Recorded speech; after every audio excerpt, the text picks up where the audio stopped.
বনগাঁ থেকে ফেরার পথে বিক্ষোভের মুখে মুখ্যমন্ত্রীর কনভয়। পথ দুর্ঘটনায় মৃত যুবকের চোখ মর্গে খুবলে নেওয়ার অভিযোগ এবং সেই অভিযোগে বিক্ষোভ। আমি আরো বিস্তারিত এই নিয়ে জানবো, কথা বলবো আমাদের প্রতিনিধি সমীরণ পালের সঙ্গে। সেই মুহূর্তের ছবি সমীরণ আমরা দর্শকদের দেখাচ্ছি, কি ঘটলো তখন? দেখো সুপ্রজিৎ, যে ঘটনা ঘটেছে যে বারাসাতের নেতাজি নগরের বাসিন্দা ৩৫ বছরের যুবক প্রীতম ঘোষ গতকাল পথ দুর্ঘটনায় তার মৃত্যু হয় এবং তার দেহ ময়নাতদন্তের জন্য বারাসাত মেডিকেল কলেজে রাখা হয়েছিল। এবং আজকে যখন ময়নাতদন্ত হয় তারপরে যখন পরিবারের সদস্যরা দেখতে পান তার একটি চোখ খুবলে নেওয়া হয়েছে।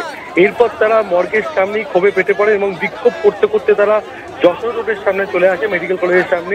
সেই সময় মুখ্যমন্ত্রীর কনভয় আসছিল বনগাঁ থেকে ফেরার পথে মুখ্যমন্ত্রীর কনভয় তখন দাঁড়িয়ে যায়। কনভয়ের সামনে তারা বিক্ষোভ দেখাতে থাকেন। তারা বলেন যে বারাসাত মেডিকেল কলেজের গাফিলতির জন্যই তাদের যে মৃত যুবকের একটি চোখ খুবলে নেওয়া হয়েছে। এরপর মুখ্যমন্ত্রী কনভয় দাঁড় করিয়ে দেন এবং মৃতের আত্মীয়দের সঙ্গে তিনি কথা বলেন, তাদের সঙ্গে তাদের সমস্ত কথা তিনি ধৈর্য ধরে শোনেন। এরপর তিনি বলেন যে পুরো বিষয়টি তদন্ত করে দেখা হবে এবং পুরো সিসিটিভি ফুটেজ খতিয়ে দেখা হবে, কি কারণে তার চোখ খুবলে নেওয়া হয়েছে সেই বিষয়টি তদন্ত করে দেখা হবে তিনি আশ্বাস দেন। তার পাশাপাশি মৃত যুবকের মাকে চাকরি দেওয়া হবে, এডিজি দক্ষিণবঙ্গকে তিনি পুরো দায়িত্ব দেন এবং প্রথমে তাকে মাসিক 10,000 টাকা করে বেতন দেওয়া হবে, পরবর্তীকালে তাকে স্থায়ী পদে নিয়োগ করা হবে, এই আশ্বাস দেন। প্রায় 10-15 মিনিট মুখ্যমন্ত্রী তাদের সাথে কথা বলেন। তারপর মুখ্যমন্ত্রীর কনভয় কলকাতার উদ্দেশ্যে রওনা দেন এবং পরিবারের সদস্যদের অভিযোগ যে তারা যখন দেহ ময়নাতদন্ত হয় তারপরে দেখতে পান যে কি চোখ খুবলে নেওয়া হয়েছে।